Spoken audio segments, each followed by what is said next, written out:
Hi dears, welcome back to our channel. അപ്പോൾ ഇന്നത്തെ video എന്ന് പറഞ്ഞാൽ ഫുൾ സർക്കിൾ ഇതൊരു സ്കേർട്ട് സ്റ്റിച്ച് ചെയ്യുന്നതാണ് കേട്ടോ കാണിക്കാൻ വേണ്ടി പോകുന്നത്. ഞാനിവിടെ താഴത്തേക്കുള്ള സ്കേർട്ടിൻ്റെ മെറ്റീരിയൽ രണ്ടായിട്ട് മടക്കിയിട്ട് ഇതുപോലെ 4ആയിട്ട് മടക്കി വെച്ചിട്ടുണ്ട്. ഞാൻ ജസ്റ്റ് ഒന്ന് കാണിച്ചു തരാം പേപ്പറിൽ എങ്ങനെയാണ് മടക്കുന്നതെന്നുള്ളത്. ഇതിപ്പോൾ മെറ്റീരിയലാണെങ്കിൽ മെറ്റീരിയൽ ഇങ്ങനെ രണ്ടായിട്ട് ഇങ്ങനെ മടക്കി കൊടുക്കാം. രണ്ടായിട്ട് മടക്കി കൊടുത്തതിന് ശേഷം വീണ്ടും ഇതുപോലെ ഒരു മടക്കം കൂടി മടക്കാം.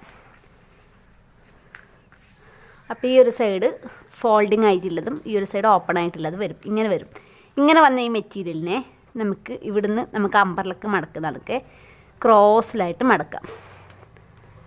അപ്പം നമ്മൾ ഇങ്ങനെ എടുക്കുന്ന സമയത്ത് നമ്മൾ എങ്ങനെ എടുക്കേണ്ടത് വെച്ചാൽ, സാധാരണ നമ്മൾ അമ്പർല കട്ട് ചെയ്യുമ്പോൾ അരവണത്തിൻ്റെ 4/1 ഭാഗമാണ് കട്ട് ചെയ്യേണ്ടത്. ഇതെങ്ങനെയാണെന്ന് വെച്ചാൽ അരവണത്തിന് 8 കൊണ്ട് ഹരിക്കണം. 8 കൊണ്ട് ഹരിച്ചിട്ട് എത്രയാണോ കിട്ടുന്നത് അതാണ് നമ്മൾ ഇവിടെ മാർക്ക് ചെയ്യേണ്ടത്. ഞാനിപ്പോൾ ഇതുപോലെ മടക്കിയേനെ ഇതുപോലെ ഒന്നിങ്ങനെ ക്രോസിൽ അമ്പർലൊക്കെ മടക്കുന്ന രീതിക്ക് ഒന്ന് മടക്കി കൊടുക്കുമായിരുന്നേ. ഇതുപോലെ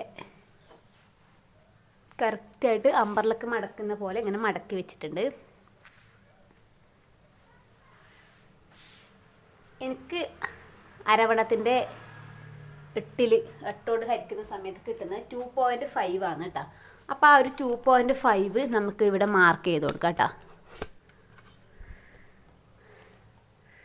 ടോട്ടൽ അരവണ്ണം എടുക്കുന്നത് ഇപ്പോൾ 20 എടുക്കുന്നത്. 20ൻ്റെ പകുതി ആകുമ്പം 2.5 ഇതുപോലെ 2.5 വരും. 2.5 ഇതുപോലെ ഒന്ന് മാർക്ക് ചെയ്ത് കൊടുക്കാം. എന്നിട്ട് നമുക്കിത് ഇവിടുന്ന് എത്രയുണ്ട് നോക്കാം. ഇവിടുന്ന് എത്ര ഇത് ഒരുപോലെ ആണോ എന്നില്ല നോക്കണം കേട്ടോ. 2.5 ഇങ്ങനെ എടുക്കാം. എന്നിട്ട് ഇവിടുന്ന് 3.2 ആണ്. ആ 3.2 കുറച്ച് താഴേക്ക് ഇങ്ങനെ മാർക്ക് ചെയ്ത് കൊടുക്കുക.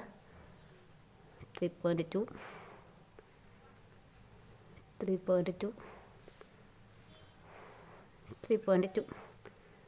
അപ്പോൾ ഇതാ ചെറിയൊരു ഷേപ്പ് കിട്ടും. ഇവിടെ അരയുടെ അടുത്ത് ചെറിയൊരു ഷേപ്പ് വരുന്നുണ്ടല്ലോ, ആ ചെറിയൊരു ഷേപ്പ് കിട്ടും. നമുക്ക് ജസ്റ്റ് ഒന്നിങ്ങനെ ഇതുപോലെ ഒന്നിങ്ങനെ വരച്ചെടുക്കാം. അതിന് ശേഷം നമുക്ക് എത്ര ലെങ്ത്ത് വേണ്ടത് നോക്കാം. ഞാൻ ഇറക്കെടുക്കുന്നത് 25 കേട്ടോ. അടിവശം മടക്കി എടുക്കണം, പിന്നെ മുകൾ വശം ജോയിനെല്ലാം ആക്കണം. അങ്ങനെ 25 എടുക്കുന്നുണ്ട്. അതിന് ശേഷം നമുക്ക് ഇവിടുന്ന് ഈ ഒരറ്റമില്ല, ഈ ഒരു അറ്റത്ത് നിന്ന് 25ലേക്ക് എത്ര പോരെ ലെങ്ത്ത് ഉണ്ട് നോക്കാം കേട്ടോ. ഇവിടത്തേക്ക് 25ലേക്ക് വരുമ്പോൾ ഏകദേശം 28 വരുന്നുണ്ട്. അപ്പോൾ ആ ഒരു 28 തന്നെ കുറച്ച് ഇപ്പുറത്തായിട്ട് മാർക്ക് ചെയ്ത് കൊടുക്കാം. ആ ഒരു 28 ഇതുപോലെ റൗണ്ടിൽ ഫുള്ളായിട്ട് നമുക്കൊന്ന് മാർക്ക് ചെയ്ത് കൊടുക്കാം കേട്ടോ.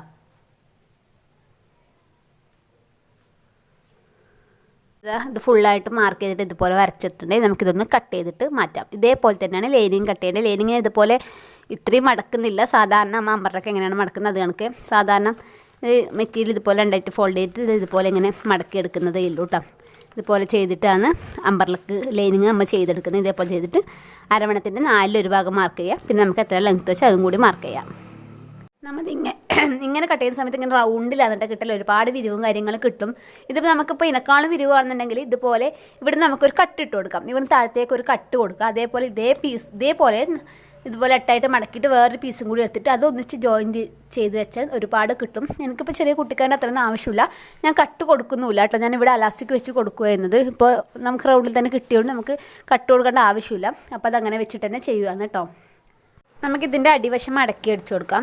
അടിവശം മടക്കി അടിക്കേണ്ടത് എങ്ങനെയാണെന്ന് വെച്ചാൽ, ആദ്യം ഇതുപോലെ ഒരു മടക്കാം. മടക്കിയിട്ട് ഈ മടക്ക് വരുന്ന ഭാഗത്തേ കൂടിയോടെ അടിച്ചെടുക്കാൻ. അതിന് ശേഷം ആദ്യം ഒരു മടക്കും കൂടി മടക്കിയിട്ട് അപ്പോൾ ആ ഒരു അടിച്ച ഭാഗം ഇപ്പുറ സൈഡ് വരും. പിന്നെ ഈ ഒരു സൈഡിലേക്ക് കൂടി അടിച്ചെടുക്കുക. 2 സ്റ്റിച്ച് വീതം വേണം ഈ അമ്പർലക്കൊക്കെ കട്ട് ചെയ്യുന്ന സമയത്ത് അടിക്കുക. അപ്പം നല്ല നീറ്റിൽ തന്നെ കിട്ടും. അല്ലെങ്കിൽ ഒരു ചുളുക്കും കാര്യങ്ങളൊക്കെ ഉണ്ടാവും. നമ്മൾ ആദ്യം തന്നെ ഇങ്ങനെ 2 മടക്കിൽ താഴ്വശത്തേക്കുള്ള ബെൽറ്റിന് വേണ്ടിയിട്ടുള്ള ചെയ്യാം. അപ്പം നമ്മൾ ഒരു 4 ഇഞ്ചാണ് അതിൻ്റെ ലെങ്ത്ത് വെക്കുന്നത്. 4 ഇഞ്ച് വീതിക്കാണ് അതിൻ്റെ പട്ട എടുക്കുന്നത് കേട്ടോ. പിന്നെ നമ്മുടെ അരവണ എത്രയാണ് വരുന്നതെന്ന് വെച്ചാൽ അതിനനുസരിച്ച് നമുക്ക് മെറ്റീരിയൽ എടുക്കാം. എനിക്ക് 20 ടോട്ടൽ വേണ്ടത് കേട്ടോ. ഞാനൊരു 24 എടുക്കുന്നുണ്ട്. കുറച്ചധികം ഉള്ളിൽ ഇങ്ങനെ കുറച്ചധികം തുണി ഇങ്ങനെ ചുരുങ്ങി കിടക്കാൻ വേണ്ടിയിട്ടാണ് അതുപോലെ എടുക്കുന്നത് കേട്ടോ. എന്നിട്ട് ഇതുപോലെ ഇങ്ങനെ ഒന്ന് വരച്ച് കൊടുക്കുക. എന്നിട്ട് ഇവിടെ സ്ട്രെയിറ്റ് ആയിട്ട് വരച്ച് നമുക്കിതൊന്ന് കട്ട് ചെയ്തെടുക്കാം. ലൈനിങ്ങും അതുപോലെ നല്ല തുണിയും വെച്ചിട്ട് റൗണ്ടിലൊന്ന് സ്റ്റിച്ച് ചെയ്തിട്ടുണ്ട്. അതിന് ശേഷം ഇതിൻ്റെ ഒരു വശത ഇതുപോലെ ഒന്നിങ്ങനെ ഒറ്റ മടക്കി അടിച്ചിട്ടുണ്ട്. ഇനി നമുക്ക് ഇതിൻ്റെ ഒരു വശത്ത് ഇതുപോലെ ഒന്നിങ്ങനെ വെച്ച് കൊടുക്കാം. കുറച്ച് വിട്ടിട്ട് ഇതുപോലെ ഇങ്ങനെ വെച്ച് കൊടുക്കുക. ഈ സ്റ്റിച്ച് ചെയ്ത ഭാഗം ഇതിൻ്റെ ഉള്ളിലായിട്ട് വരുന്ന രീതിക്കാണ് വെച്ച് കൊടുക്കുക. കുറച്ച് വിട്ടിട്ട് നമുക്ക് ഇതേപോലെ ഇങ്ങനെ റൗണ്ടിലൊന്ന് സ്റ്റിച്ച് ചെയ്തെടുക്കുക. ഇവിടം വരെ ഈ ഒരൊറ്റ ഇവിടം വരെ വരുന്ന രീതിക്ക് ഇതുപോലെ ഒന്ന് വെച്ചിട്ട് റൗണ്ട് സ്റ്റിച്ച് ചെയ്തെടുക്കുക. അങ്ങനെ നമ്മൾ അടിച്ചത് ഈ ഒരു സൈഡിലേക്ക് എത്താനാകുമ്പോൾ ഈ രണ്ട് കുറച്ച് ഗ്യാപ്പ് കൂടി അത് ഒന്നിച്ച് വെച്ചിട്ട് നമുക്ക് ഇതുപോലെ ഒന്നിങ്ങനെ അടിച്ചു കൊടുത്തിട്ട് ഇതിൻ്റെ ഒന്നിച്ച് വെച്ചിട്ട് ജോയിൻ ചെയ്ത് കൊടുക്കാം. ഇനി എന്താ വേണ്ടതെന്ന് വെച്ചാൽ ഇതുപോലെ ഇങ്ങനെ വെക്കാം. എന്നിട്ട് ഇതിൻ്റെ മുകളിലോട്ട് ഇതുപോലെ ഇങ്ങനെ വെച്ചിട്ട് ഫുള്ളായിട്ട് ഇതേപോലെ ഇങ്ങനെ വെച്ച് കൊടുത്തിട്ട് ഫുള്ളായിട്ട് നമുക്ക് ഈ ഒരു അറ്റത്തേ കൂടി വെച്ചൊന്ന് സ്റ്റിച്ച് ചെയ്തെടുക്കാം. അങ്ങനെ അടിച്ചതിന് ശേഷം ചെറിയൊരു ഗ്യാപ്പ് വെക്കണം കേട്ടോ. ഇവിടെ അലാസ്റ്റിക് ഇടാൻ വേണ്ടി എനിക്ക് അലാസ്റ്റിക് ഞാൻ ഇതുപോലെ ഒന്നിങ്ങനെ അടിച്ചെടുത്തിട്ടുണ്ട്. പിന്നെ ബാക്കിയുള്ളതും കൂടി ഉള്ളിലോട്ട് ഇങ്ങനെ ഇട്ട് കൊടുത്തിട്ട് ഇവിടെ ആയിട്ട് നമുക്ക് ഇതുപോലെ വെച്ചിട്ടൊന്ന് സ്റ്റിച്ച് ചെയ്തെടുത്താൽ നമ്മുടെ സ്കേർട്ട് ഇവിടെ റെഡി ആയിട്ടുണ്ട് കേട്ടോ.